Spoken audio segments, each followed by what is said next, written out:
Hello friends, welcome to Indian study पर आपका स्वागत है। दोस्तों, आज की इस वीडियो में मैं आप लोगों के लिए हिंदी का टेस्ट लेकर के आया हूं, जो कि आपके आने वाले एग्जाम यूपी लेखपाल के लिए बेहद इंपॉर्टेंट है। वीडियो को एंड तक जरूर देखिएगा, क्योंकि लास्ट में मैं आपसे एक क्वेश्चन ही पूछूंगा और उसका आंसर आपको कमेंट बॉक्स में बताना होगा। साथ ही साथ इस वीडियो की पीडीएफ डिस्क्रिप्शन में टेलीग्राम चैनल का लिंक दिया हुआ है, वहां से आप प्राप्त भी कर सकते हैं। तो चलिए दोस्तों, स्टार्ट करते हैं और देखते हैं पहला क्वेश्चन। काली घटा का घमंड घटा, प्रयुक्त पंक्ति में अलंकार आपको पहचानना है कि कौन सा अलंकार है। काली घटा का घमंड घटा, तो सही आंसर हो जाएगा आपका यहाँ पर जो आपका अलंकार हो जाएगा वो क्या हो जाएगा सर, यमक अलंकार। पहला ही ऑप्शन यहाँ पर आपका बिल्कुल क्या हो जाएगा सर, करेक्ट हो जाएगा। सिंपल सा क्वेश्चन है, ठीक है। चलिए नेक्स्ट क्वेश्चन दोस्तों आपके सामने, निम्नलिखित में से पुल्लिंग शब्द कौन सा है, ये आपको पहचानना है। जल्दी से बताएंगे पुल्लिंग शब्द कौन सा है, क्वेश्चन नंबर सेकंड में।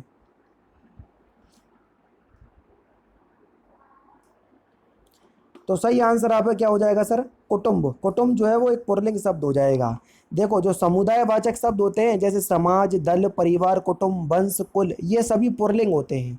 तो कुटुंब भी एक समुदाय वाचक शब्द है, इसलिए ये पुल्लिंग होगा, ठीक है। छोटा शब्द का आपको बताना है कि निम्नलिखित में से विशेष क्या है। छोटा शब्द विशेष है, प्रविशेषण है, रूढ़ विशेषण है या यौगिक विशेषण है।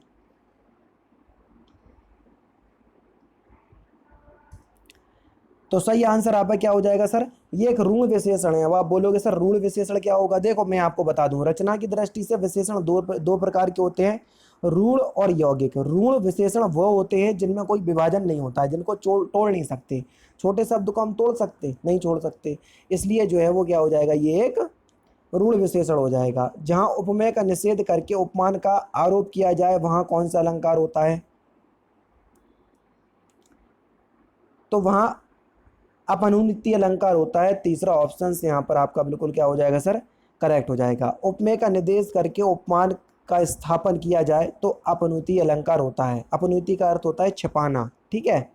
नेक्स्ट क्वेश्चन आपके सामने, किसी निश्चित व्यक्ति, वस्तु या कर्म के लिए प्रयुक्त होने वाले सर्वनाम क्या कहलाते हैं। तो उनको हम अनिश्चयवाचक सर्वनाम कहते हैं। पहला ही ऑप्शन यहाँ पर आपका बिल्कुल क्या हो जाएगा सर, करेक्ट हो जाएगा। समानार्थी जोड़ों का अनुपयुक्त विकल्प कौन सा है, यानी कि जो एक दूसरे के समानार्थी शब्द नहीं है, बस उसी का विकल्प आपको चुनना है। काक का सारंग और मयूर दिया है, जो कि गलत है ना। तो यहाँ पर आपका दूसरा ऑप्शन यहाँ पर आपका बिल्कुल क्या क्या हो जाएगा सर, करेक्ट हो जाएगा। सारंग और मयूर मोर के पर्यायवाची शब्द है, ना कि काक कौए के, ठीक है। बीभत्स रस का स्थायी भाव क्या होता है, सिंपल सा क्वेश्चन है। तो बीभत्स रस का स्थायी भाव होगा जुगुप्सा। तीसरा ऑप्शन यहाँ पर आपका बिल्कुल करेक्ट।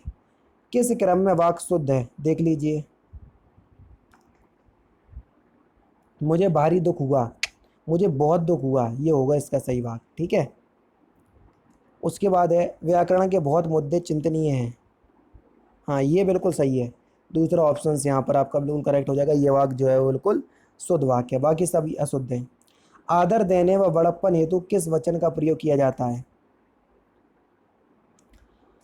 तो सही आंसर क्या हो जाएगा सर, हमेशा बहुवचन का प्रयोग करते हैं। जैसे आपके गुरुजी आ रहे हैं, तो आप क्या बोलेंगे, गुरुजी आ रहा है, नहीं, गुरुजी आ रहे हैं। हालांकि आ एक ही रहे हैं, लेकिन बहुवचन क्रिया का प्रयोग कर रहे हैं। देखो, गुरुजी आ रहे हैं, तो हमेशा बहुवचन का प्रयोग करते हैं, ठीक है।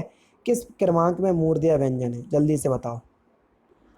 पूरा टावर आपका मूर्धन्य से बोला जाता है। तीसरा ऑप्शन करेक्ट, ठीक है। छंद की रचना किसके द्वारा होती है, जल्दी बताओ। छंद की रचना,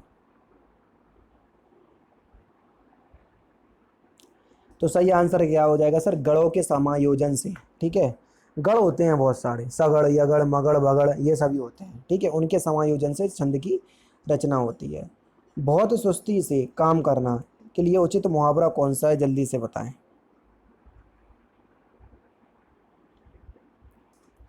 तो सही आंसर क्या हो जाएगा सर, 9 दिन चले अढ़ाई कोस। तीसरा ऑप्शन करेक्ट। रसनिधि किस कवि का उपनाम है। तो सही आंसर हो जाएगा सर, पृथ्वी सिंह का। जिन संज्ञाओं की विशेषता बताई जाती है उनको क्या कहते हैं, उनको विशेष कहते हैं, ठीक है। जैसे कि मैं आपको बता दूं, आसमान का रंग नीला है ना। तो यहाँ पर आसमान की विशेषता बताई जा रही है, तो आसमान विशेष है। चौकी का तत्सम रूप क्या होगा, ये आपसे पूछा है। चतुष्पादिका तीसरा ऑप्शन करेक्ट। कुर्सी पर मास्टर जी बैठे हैं, इस वाक्य में कुर्सी शब्द किस कारक में है? अधिकरण कारक में, चौथा ऑप्शन बिल्कुल करेक्ट हो जाएगा। परोक्ष का आपको विलोम शब्द बताना है कि परोक्ष का विलोम शब्द क्या होगा। प्रत्यक्ष, पहला ऑप्शन करेक्ट। उत्कृष्ट का विलोम शब्द क्या होगा, जल्दी से बताएं। निकृष्ट, दूसरा ऑप्शन करेक्ट। निम्नलिखित में से कौन सा विराम चिन्ह का प्रकार नहीं है? उपदेशक विराम चिन्ह का प्रकार नहीं है। अब पढ़कर क्या होगा, इस वाक्य में कौन सी क्रिया है? पढ़कर, जिसके एंड में कर करके शब्द जुड़ा होता है, पूर्व कार्य क्रिया होती है, तीसरा ऑप्शन करेक्ट। उच्चारण का संधि विच्छेद क्या होगा? उत प्लस चारण व्यंजन संधि होगी, तीसरा ऑप्शन करेक्ट। एक की वर्तनी अशुद्ध यानी कि गलत है, जो गलत है उसी का आपको बताना है, जल्दी बताओ। सही आंसर होगा शुश्रूषा, दूसरा ऑप्शन बिल्कुल करेक्ट। इसका सही रूप ये लिखा हुआ है। चतुर्भुज में कौन सा समास है, ये आपसे पूछा है। चतुर्भुज, चार चार हैं भुजाएं जिसकी, है ना, और जिसका जिसकी की हिंदी निकलता है तो वहाँ पर आपको कौन सा समास हो जाता है? बहुब्रीहि समास। अब आप बोलोगे सर पहला पद तो संख्यावाची है, तो इसमें तो दिग्गु समास होना चाहिए। अरे भैया, चतुर्भुज शब्द जो है वो विष्णु जी का पर्यायवाची शब्द है, इसलिए भगवान के नाम सारे बहुब्रीहि समाज में जाते हैं। नेक्स्ट क्वेश्चन, बच्चा गया, इस वाक्य में प्रयुक्त काल आपको पहचानना है, कौन सा काल है? तो ये सामान्य भूतकाल का उदाहरण है, पहला ऑप्शन करेक्ट। और लास्ट क्वेश्चन के निम्नलिखित में से कौन सा वाक्य संयुक्त नहीं है? जो वाक्य संयुक्त नहीं है उसी का आपको चयन करना है।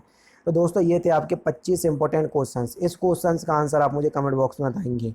वीडियो अगर आपको अच्छी लगी तो प्लीज़ दोस्तों वीडियो को लाइक और शेयर जरूर कर दीजिएगा। मिलते हैं फिर नेक्स्ट क्लास में, नेक्स्ट सेशन में। जय हिंद, जय भारत।